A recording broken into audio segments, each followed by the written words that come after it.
No, I did not choose that. Here's another FAQ answered.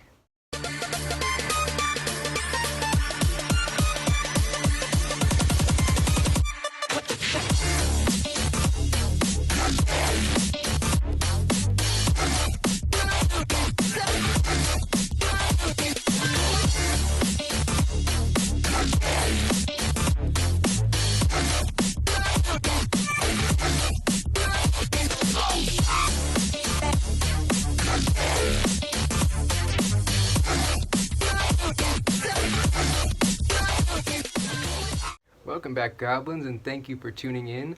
My name is Dylan, and I guess you could call me an apparently normal part in the ether system, and that means I am an alternate identity state in someone with dissociative identity disorder. But how did I get this name? How do any alters get their names? There are a few ways that alters can get their names, and if you haven't checked the trigger warning list in the description, please take a moment to do so now.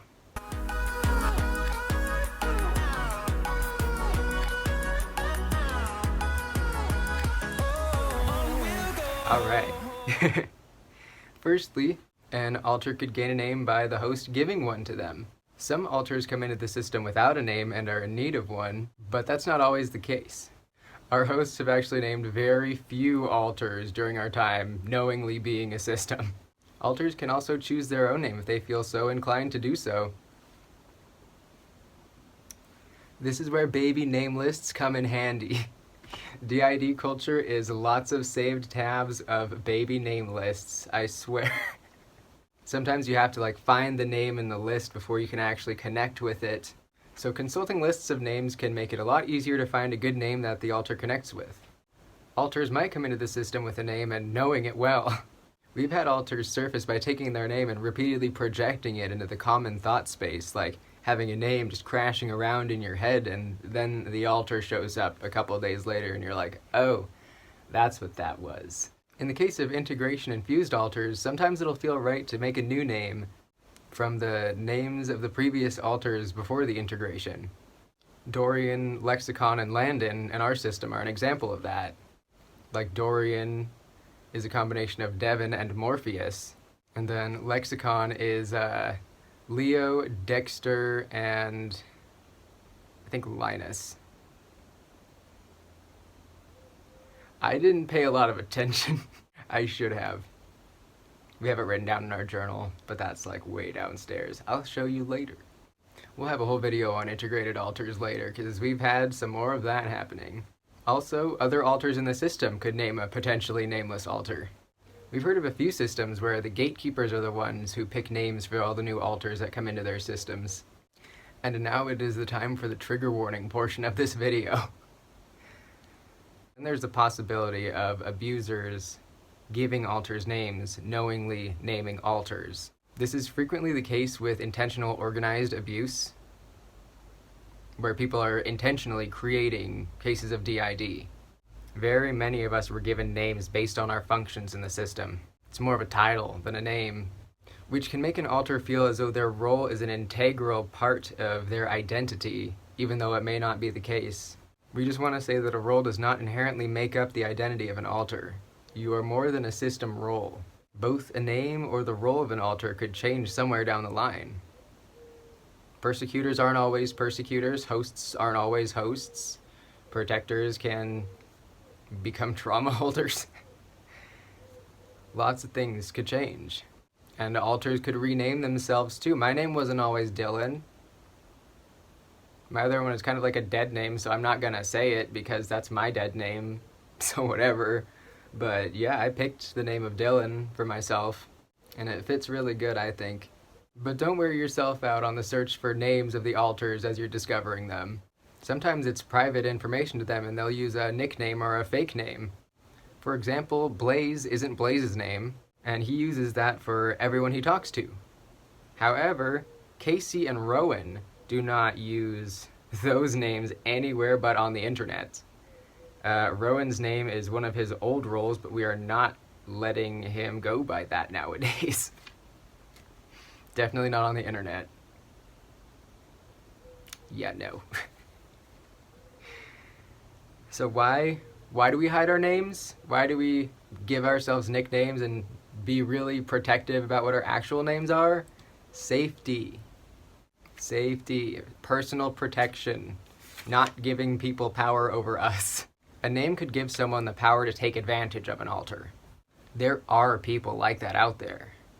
Exhibit A 1 year ago, Jesus Christ.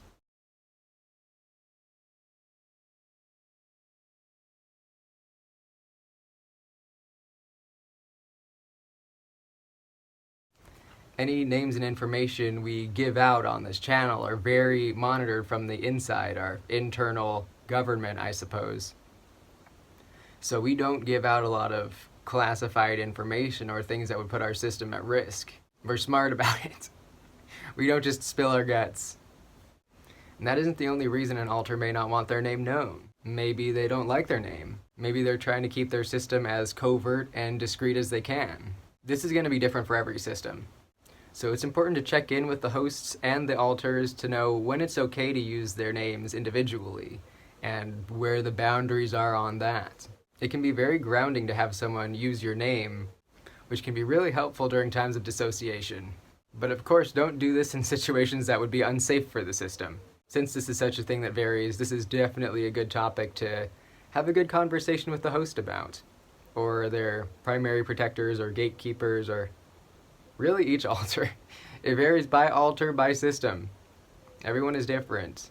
So it's always good to see what's going on and how people are feeling. We have a lot of names in our system ranging from normal to highly unusual. On one hand, there's Charlie, Vicky, Dylan, myself, and Riley. And on the other hand, we have Adramalek, Varur, Takari, and many more. Many more. We even have ones that have like numerical names almost, like for example, Delta Regulator 6. That's one of those abuser given names. That's more of a role than a name. And there can be two alters with the same name in the system, sometimes spelled differently, sometimes not. We have two Daryls. And they're very different from each other. But like I said, this will vary greatly throughout the population with systems. There is not an unspoken law on what alters can and can't be named. I'm going to say that again. There isn't a law or rule on what alters can and can't be named. Alters can be named anything. This is just as uncontrolled as the number of alters you have or what they look like. An odd name doesn't make an alter any less real, and every being deserves respect. So if someone says your system isn't real or your alter isn't real because they can't be named that, then that person is talking right out of their butt. And if we come across an alter with a very unusual and possibly comical name, we'll call them that if they want to be called that. Because that's their name. And we enjoy respecting names. And if you're an alter who's still on the hunt for a name, you'll find one eventually. There's always a good one out there. It doesn't have to be a conventional Bob, Tim, Joe, or Sarah. It can be whatever you'd like it to be. We have names in other languages. There isn't a rule. It doesn't even have to be in English.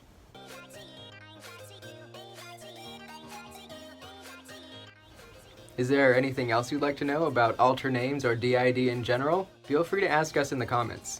There's no dumb questions here, and everyone starts somewhere. Today's shout out goes to Zander Draws, a system who does a lot of fantastic artwork and one that we are collabing with. Link in the description.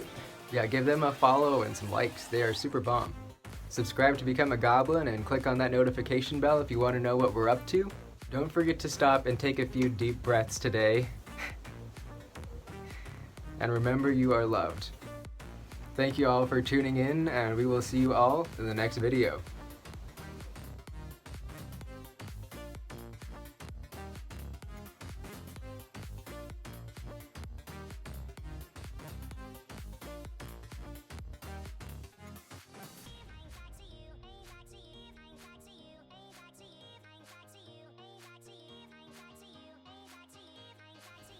And yes, I know I'm quite similar to our host parts. That's kind of the point. That's kind of why my name is vaguely similar to theirs, because we're supposed to be pretty similar. for the sake of covertness. Some alters are similar for reasons, y'all.